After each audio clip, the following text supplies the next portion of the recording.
Hermanos, existen básicamente tres maneras de refinar el oro para que este metal llegue a su grado máximo de pureza, ¿sí? Hay tres formas para refinarlo, pero los tres procesos comienzan de la misma manera. El oro debe someterse a un intenso calor hasta llegar a fundirse, y entonces las impurezas y las escorias empiezan a flotar en la superficie y empiezan a ser retiradas. Y así se limpia y así se purifica el oro. Y obviamente el volumen cambia, es inevitable. Quizás se comienza metiendo toda la carga de un camión en el horno de fundición, toda esa carga gigantesca para que al final del proceso quizás solo quede un lingote de oro, o quizás menos de un lingote. Así que hay una gran diferencia entre el volumen. Y hermanos, algo así es lo que ha sucedido en todo el capítulo 6 de Juan. Hemos comenzado con una multitud de más de 5.000 personas, o quizás 6.000, o quizás 8.000, porque solamente se contaban a los hombres. Y vamos a terminar literalmente con 12 personas, con 12 discípulos, de los cuales, de esos 12, ahora nos enteramos que hay uno más que todavía se va a perder. ¿Y qué es lo que pasó en el medio? Empezamos el versículo 1 con 5.000 hombres y terminamos con 12 discípulos.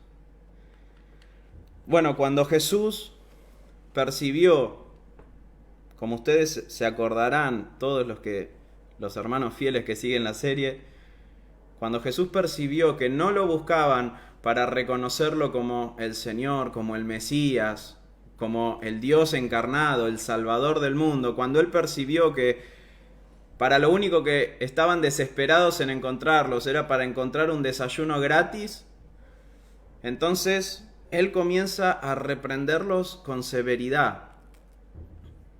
¿Me buscan para llenarse el estómago?, les dice Jesús. Deberían estar buscándome para saciar sus almas, para que yo llene sus corazones. ¿Ustedes me buscan para que les llene el estómago? Y así es como este horno ardiente empieza a alargar una verdad atrás de otra. Y miren cómo esto fue disminuyendo, miren cómo la gente fue disminuyendo. En el versículo 41 dice, murmuraban entonces de él los judíos. Había judíos que murmuraban. En el 52 había judíos que ya estaban contendiendo, ya se estaban peleando y diciéndole cosas a Jesús. En el versículo 60, el que leímos hoy, dice que ya no había judíos. Ahora que había, ¿qué quedaban? Discípulos. En términos muy amplios, discípulos.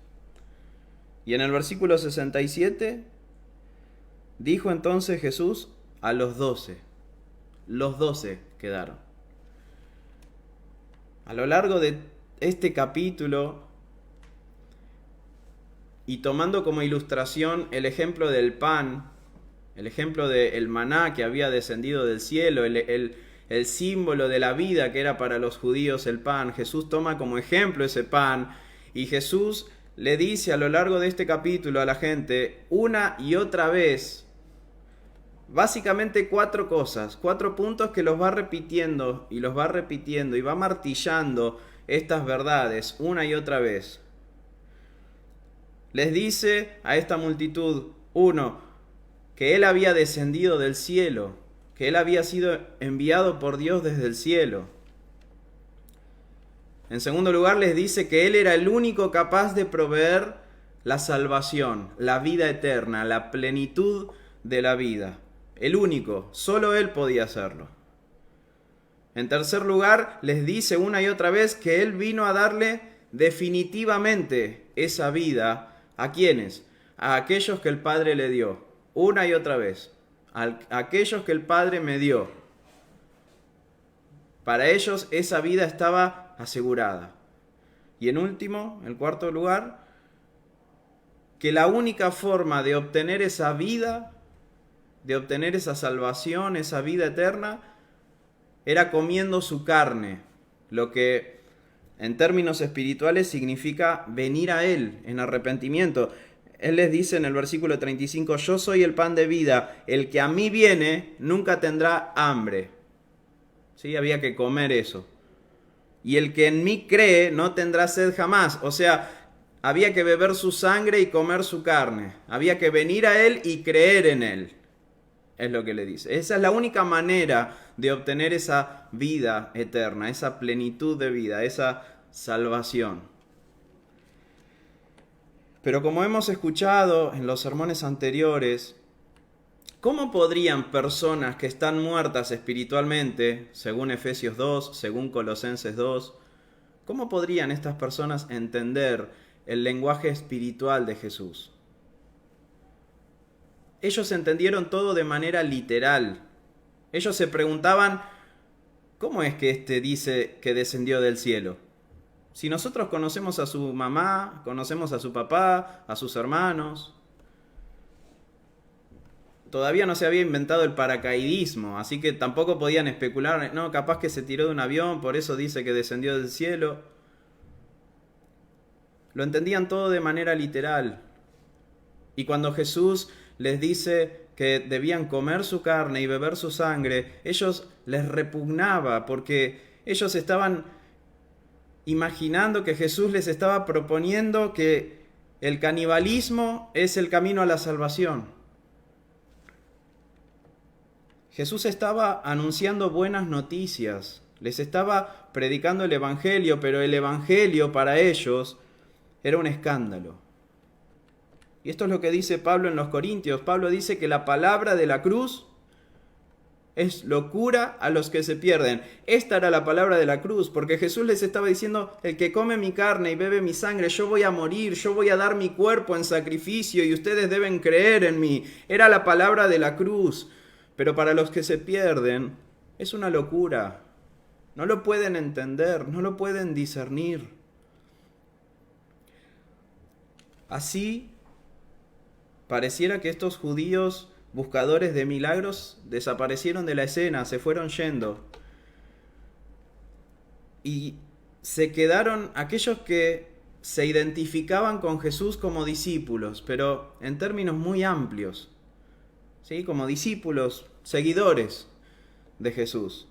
Y así empezó el versículo 60. Dice, al oír estas palabras, esta predicación, muchos de sus discípulos, muchos dijeron, dura es esta palabra, ¿quién la puede oír? Ya los incrédulos e interesados judíos habían murmurado y se habían ido. ¿Sí? Ellos murmuraban y contendieron con Jesús, ya se habían ido, pero ahora los que aparentaban ser discípulos de Jesús también habían comenzado a murmurar. Y el texto nos dice, como recalqué, eran muchos de sus discípulos. Eran la mayoría de los que decían seguir a Jesús los que comenzaron a murmurar.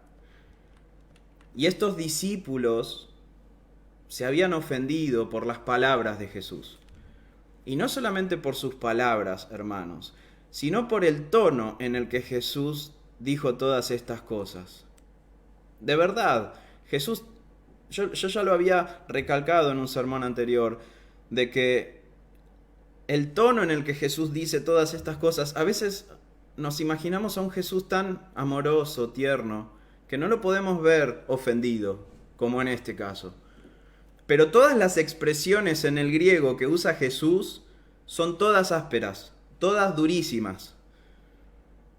Vinieron a que les llene el estómago, les dijo. En otra parte de su sermón les dijo, aunque me vieron, ustedes son unos incrédulos. En otra parte les dijo, ninguno de ustedes puede venir a mí a menos que el Padre los arrastre a mí. Son todos términos ásperos. Vuestros padres comieron el maná. No, nuestros padres. Él no se estaba identificando con ellos. Vuestros padres comieron. Pero Jesús era tan judío como ellos. Vuestros padres comieron el maná en el desierto y murieron. ¿Lo puede ver, hermano? ¿Puede ver la aspereza en las palabras de Jesús? No por nada los discípulos, los que decían ser discípulos, les resultó tan duro este mensaje. No solamente por las verdades, porque ellos no estaban diciendo qué elevado pensamiento. Ellos se quejaron por las durezas de sus palabras. Y esta palabra dura, ¿qué dura? Dura es esta palabra. Nosotros en nuestro idioma la tenemos como ejemplo de esclerosis. Esclerosis. Es la enfermedad en la que las articulaciones se endurecen, se hacen rígidas y uno no puede mover las articulaciones. Ellos no estaban diciendo, che, qué mensaje difícil de entender, ¿no? Es muy espiritual, demasiado teológico. Estas palabras son demasiado elevadas para nuestro entendimiento. No, ellos no estaban quejándose por eso. Ellos se estaban quejando porque no querían aceptar lo que Jesús estaba diciendo. No porque no entendían lo que Jesús decía. No lo querían recibir. No lo querían aceptar. Y lo mismo que estaba pasando en esa sinagoga de Capernaum, también sucede en los últimos tiempos. También sucede hoy, hermanos. Hay personas dentro de las iglesias que, al igual que estos, profesan seguir a Cristo, profesan ser cristianos, se identifican a sí mismos como discípulos de Jesús, pero por un lado tienen una falsa idea de Jesús y por el otro tienen una enorme falta de carácter. Por un lado tienen una imagen distorsionada de Jesús. Alguien les habrá enseñado mal o ellos han querido creer mal. Pero tienen una imagen totalmente desfigurada del Señor, del Salvador. Un Jesús todo amor, que no juzga, que no marca límites, que nunca va a ir en contra de nuestros deseos, que siempre va a estar ahí para cumplir nuestros caprichos. Un Jesús que lo único que quiere es bendecirnos sin demandarnos nada. Un Jesús que no habla áspero. Esta es la imagen que estos falsos discípulos tenían de Jesús. Ellos habían ido también a buscar su comida gratis. Y esta es la imagen de los falsos creyentes que hay hoy en el cristianismo. Tienen a ese Jesús hippie, ese Jesús paz y amor, que no demanda nada, que no nos pide nada. Así que por un lado tenían una imagen desfigurada de Jesús, pero por el otro, hermanos, al mismo tiempo, en este tiempo, las personas manifiestan una profunda falta de carácter. Todo les ofende. Cuando en la iglesia se habla sobre el pecado, se ofenden y murmuran, como estos discípulos. Cuando en la iglesia se habla de cómo se debe criar a los hijos, se ofenden y murmuran. Cuando en la iglesia se habla que se debe congregar, que debemos congregarnos, se ofenden y murmuran. Cuando en la iglesia se habla en términos absolutos, se ofenden y murmuran, igual que estos discípulos. La sociedad en este tiempo está mucho más interesada en las formas, en lo políticamente correcto, que en la verdad. No interesa el contenido. Lo único que importa es el envase. Y lo mismo sucede en la iglesia. No interesa si lo que se dice en el púlpito es bíblico o es una terrible herejía. Lo importante es que nos haga sentir bien, que nos haga emocionar, que nos acaricie el ego. Y no se olviden que todo sea relativo, para que cada uno pueda tener su interpretación de las cosas y nadie se ofenda. No hablemos en términos absolutos. Bueno, en el versículo 61 dice, sabiendo Jesús en sí mismo que sus discípulos murmuraban de esto, les dijo, ¿esto os ofende? Esta palabra ofende también significa escandalizarse. ¿Esto los escandaliza? Y también significa caer en una trampa. hacer tropezar. Esto los hace tropezar, dijo Jesús. Estas verdades de que ustedes deben recibirme a mí y comerme por completo, someterse a mí por completo, darme sus vidas por completo y creer por completo en mí, ¿los hace tropezar? Bueno, eso es lo que el verdadero Cristo provoca en los falsos creyentes. Para los judíos, ciertamente, tropezadero. Y para los gentiles, locura. 1 Corintios 1:23. Y sí, mis hermanos, Jesucristo sabía en sí mismo, dice el texto, en sí mismo, Él ya sabía que estos aparentes seguidores murmuraban. ¿Por qué? Porque nada se esconde de Jesús. Él es Dios encarnado, Él es omnisciente, Él lo sabe todo, Él lo conoce todo. Y Él no se deja llevar por los números, hermanos. Así como este pasaje dice que eran muchos los discípulos que murmuraban, de la misma manera Jesús dijo que en el día del juicio muchos son los que van a decirle: Señor, Señor, ¿no hicimos esto, no hicimos aquello en tu nombre? Léalo en Mateo 7:21. Este mismo Jesús es el que dijo: muchos son los llamados, pero pocos los escogidos. El Señor no está persiguiendo números, hermanos. Él no tiene problema en acusar a los muchos o rechazar a los muchos.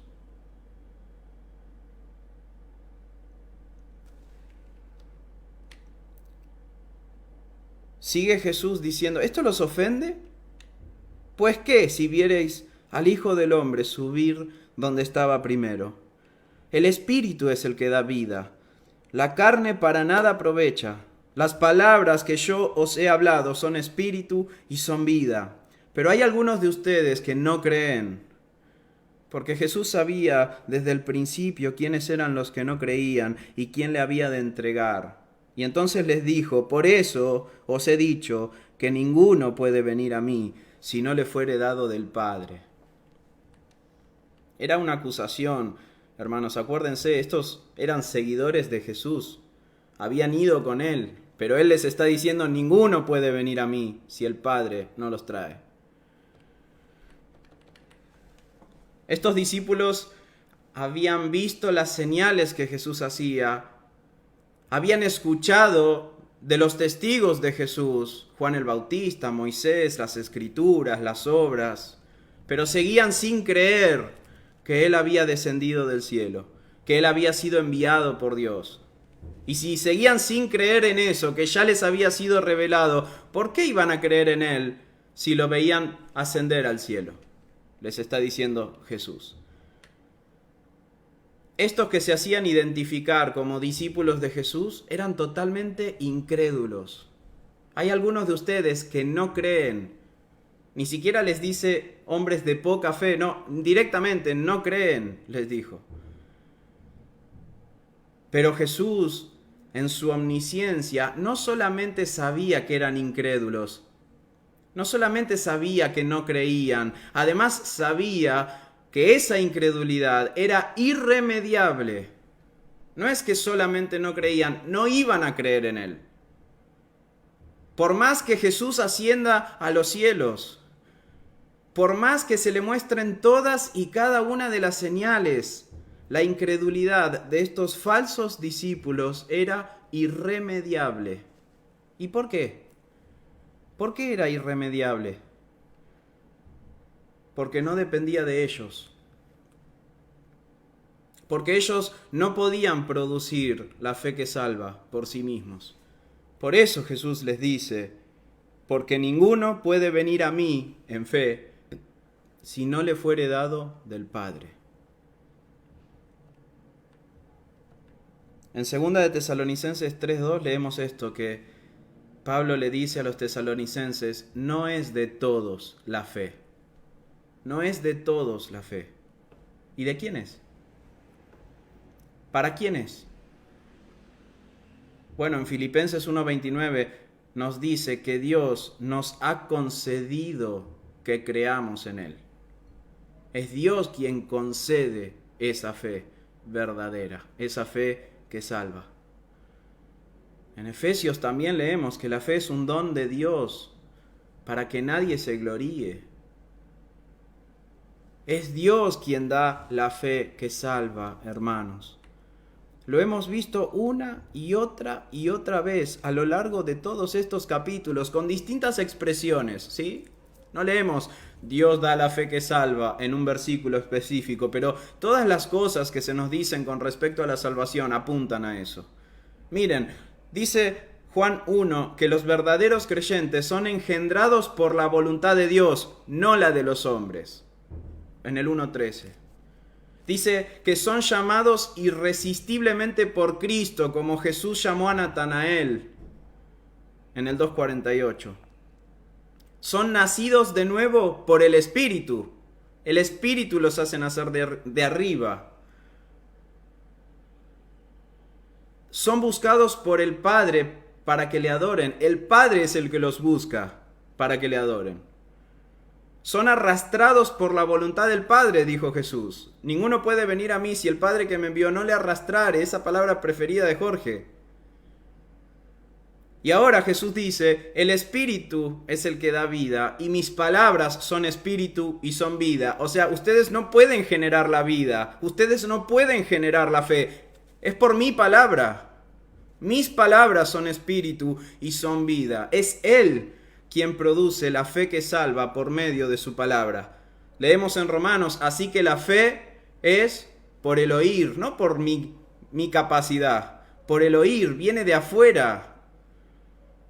Y el oír por la palabra de Dios. Romanos 10:17. Los judíos ya se habían ido. Ahora, ¿cómo iban a reaccionar estos discípulos, los que estaban quedando, la segunda tanda?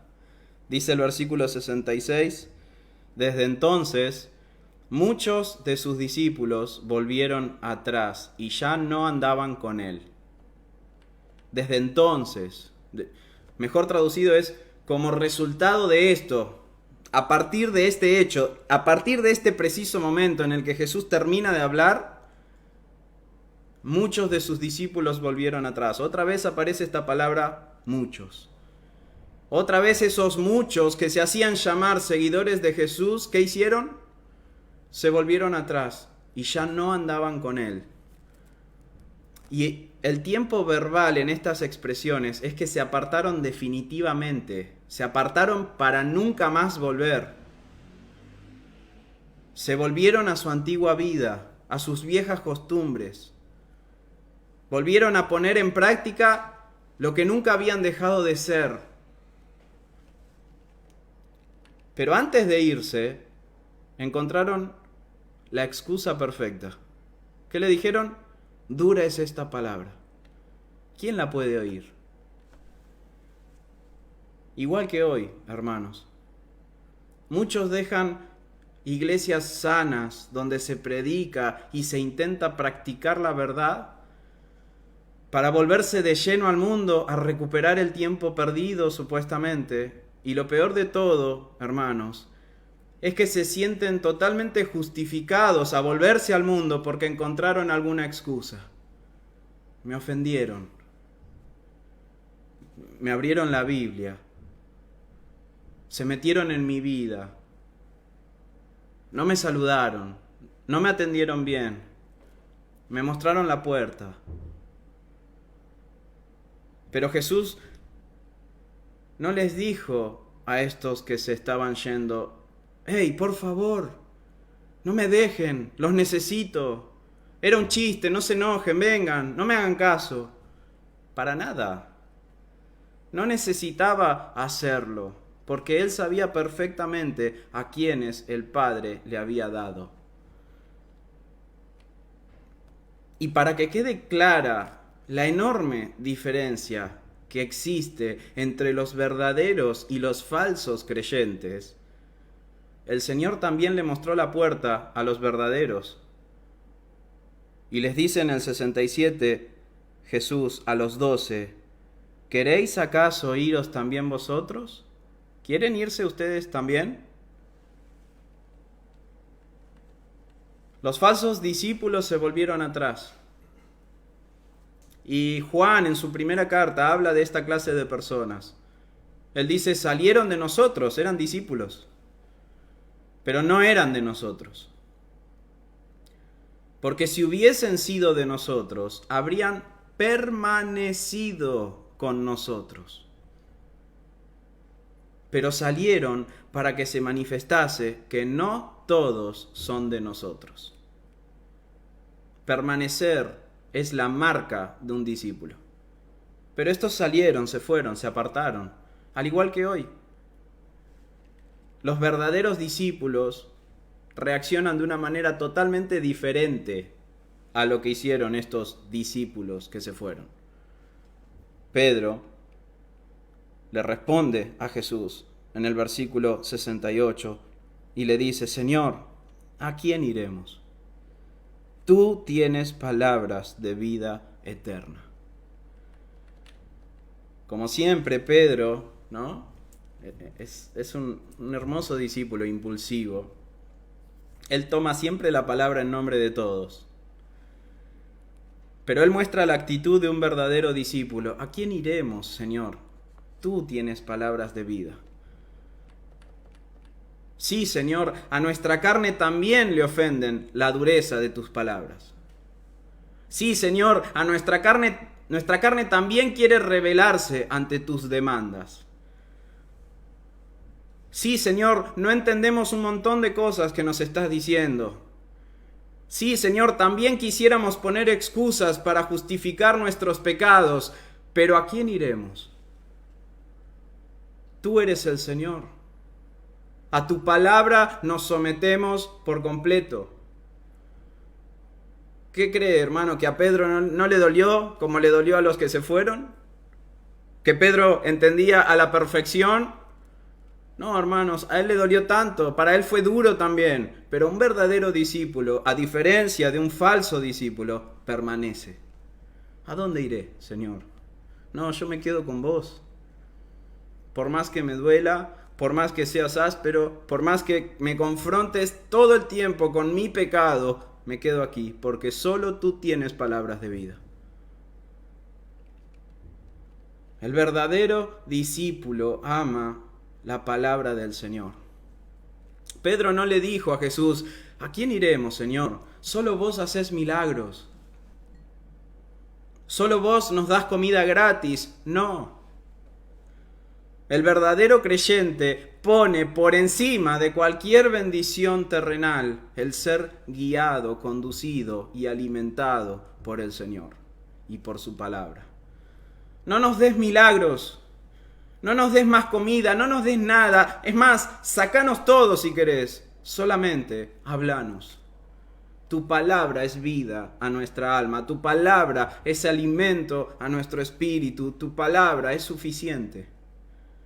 Seamos pobres, seamos enfermos, no me importa. Tu palabra, dame tu palabra. ¿Qué nos enseña esto, hermanos? ¿Qué nos enseña esto que acaba de pasar? ¿Qué nos quiere transmitir Juan diciéndonos esto? Que no todos los que se dicen cristianos lo son, lisa y llanamente. Necesitamos entenderlo, aunque nos duela. No todos los que entran a una iglesia son verdaderos creyentes. Así como entrar a un McDonald's no me convierte en una hamburguesa, el asistir a una iglesia no me convierte en cristiano. Hermanos, no seamos niños en el modo de pensar. El fruto de un verdadero creyente no es que ande diciendo Dios te bendiga a todo el mundo. No es que aplauda y que levante las manos en un culto. No es que hable en lenguas, no es que salte hasta acá arriba. Eso no es el fruto del Espíritu, hermanos. Hay personas que hacen estas y muchas otras cosas en la iglesia, pero no aman, no perdonan, no son sinceras, son hipócritas. Murmuran, no tienen mansedumbre, no se someten a la palabra, ni soportan a los hermanos difíciles como Esteban.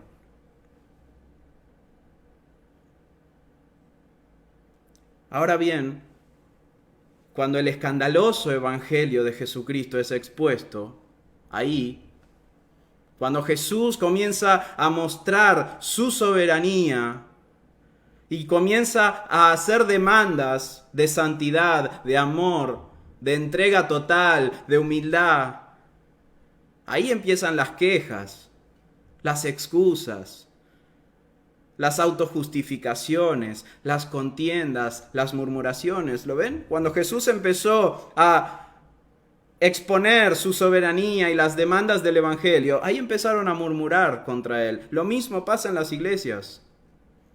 ¿Usted quiere ver a quiénes son cristianos genuinos? Exponga las palabras duras de Jesús. Hable de la soberanía de Dios, hermanos. Estudie la soberanía de Dios. Predique la soberanía de Dios. Predique las demandas del evangelio.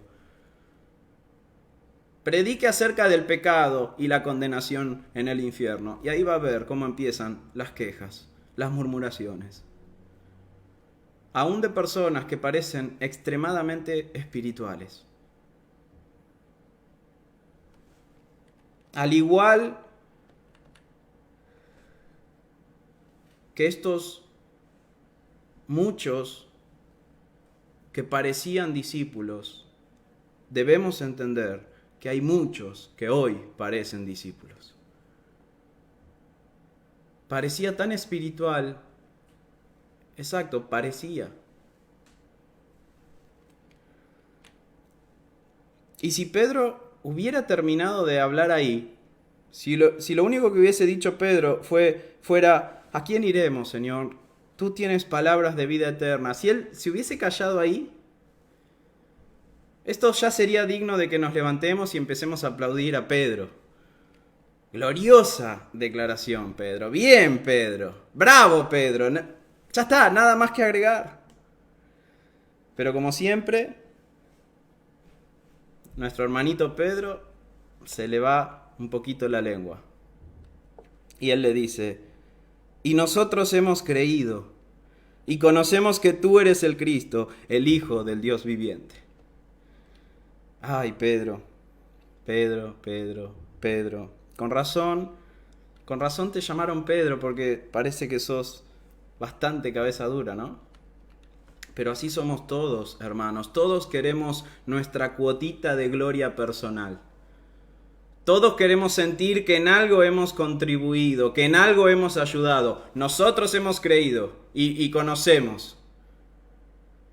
Tú eres el Cristo, tú eres el Hijo del Dios viviente. Sí, es verdad, pero nosotros lo hemos creído. Nosotros te conocemos. Pareciera que Pedro se olvidó muy rápido de las cosas que Jesús dijo hace unos momentos, así que Jesús tiene que responderle a Pedro y le dice, ¿no os he escogido yo a vosotros, los 12? ¿Y uno de vosotros es diablo? Y hablaba de Judas Iscariote, hijo de Simón, porque este era el que le iba a entregar y era uno de los 12. Por un lado, Jesús estaba desactivando la presuntuosidad de Pedro. No estaban ahí porque ellos habían creído en Jesús. Estaban ahí porque fueron escogidos por Dios para creer en su Hijo. Y esto es algo de lo que hemos hablado mucho tiempo, muchas veces, hermanos, la doctrina de la elección. Es una doctrina innegable en las Escrituras. Pero ¿sabe qué? No importa si estás del lado calvinista o del lado arminiano, la doctrina de la elección es innegable en las Escrituras. Dios ha escogido a los que se salvan. La diferencia entre una postura y la otra es cuál fue el motivo por el cual Dios escogió. Pero Dios escogió, no hay ninguna duda. Las Escrituras son clarísimas. Él escogió sus escogidos. La pregunta es, ¿cuál fue el motivo? ¿Por qué Él escogió a los que escogió? Bueno, los arminianos dirán, Dios miró hacia el futuro y en su omnisciencia Él sabía quiénes eran los que iban a ejercer su libre albedrío correctamente e iban a escoger creer en el Evangelio. Y en base a esa elección que ellos iban a hacer en el futuro, Dios los escogió.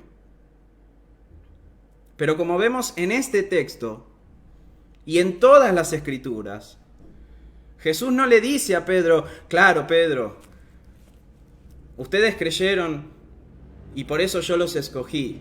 Porque ustedes creyeron en mí, por eso yo los escogí a ustedes. No. Él le dice, ¿no fui yo el que los escogió a ustedes antes de que siquiera creyeran en mí? ¿No estabas vos pescando allá? ¿Ni siquiera me conocías? ¿Y yo fui y te escogí? Y de esta manera, hermanos, Efesios 1, 4 al 6, dice que hemos sido escogidos por el puro afecto de su voluntad. No porque Dios haya mirado al futuro y vio que íbamos a creer. No, porque Él quiso, nos escogió. Y de esta manera también leemos a Juan que dice, nosotros le amamos a Él. ¿Por qué? Porque Él nos amó primero. No fue porque Él vio que le íbamos a amar, entonces nos empezó a amar a nosotros. No, le amamos porque Él nos amó primero.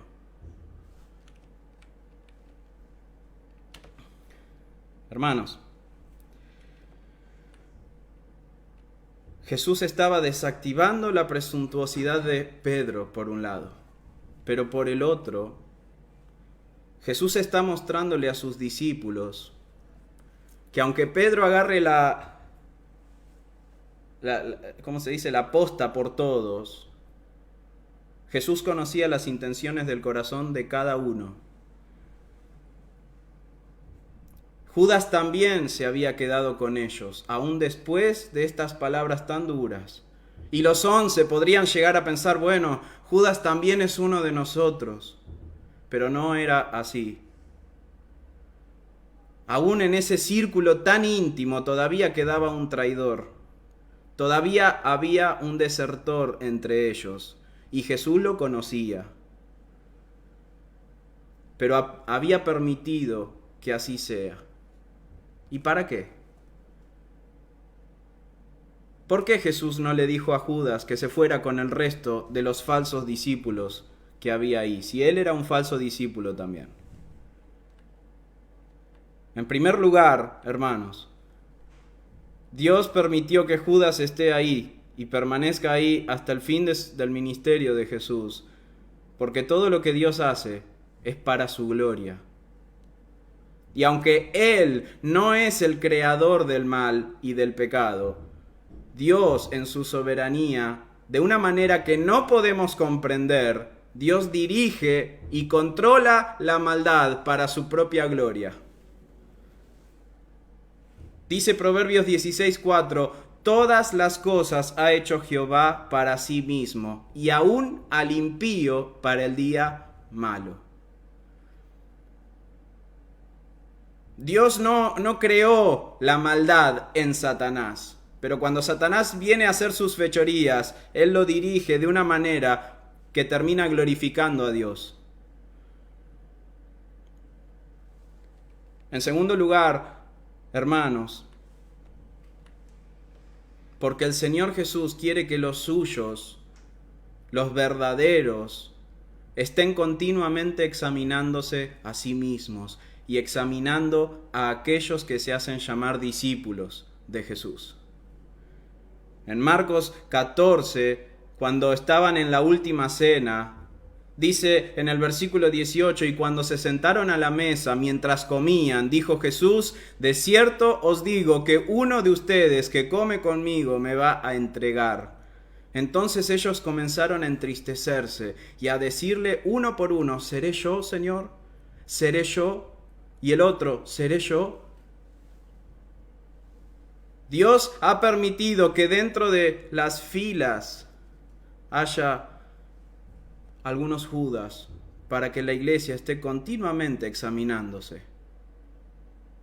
Continuamente, ¿seré yo? ¿Seré yo?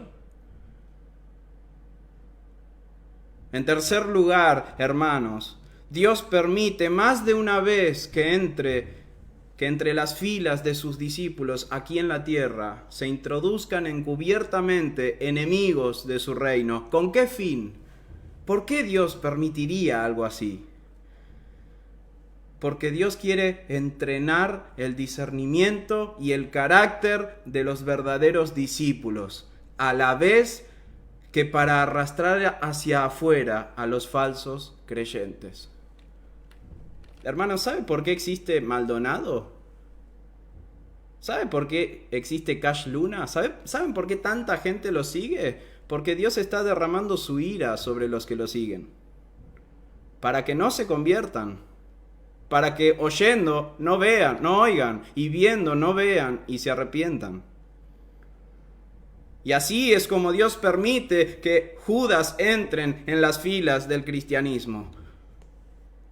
Para que los verdaderos discípulos de Jesucristo se entrenen en discernimiento y en carácter. Leemos en la carta de Judas, en el versículo 3, amados, por la gran solicitud que tenía de escribirles acerca de nuestra común salvación, me ha sido necesario escribirles exhortándoles que contendáis ardientemente por la fe que ha sido una vez dada a los santos. ¿Y cómo vamos a contender por la fe? ¿Cómo vamos a entrenarnos en defender y en defender la verdad y cuidar la verdad? ¿Cómo? ¿De qué manera?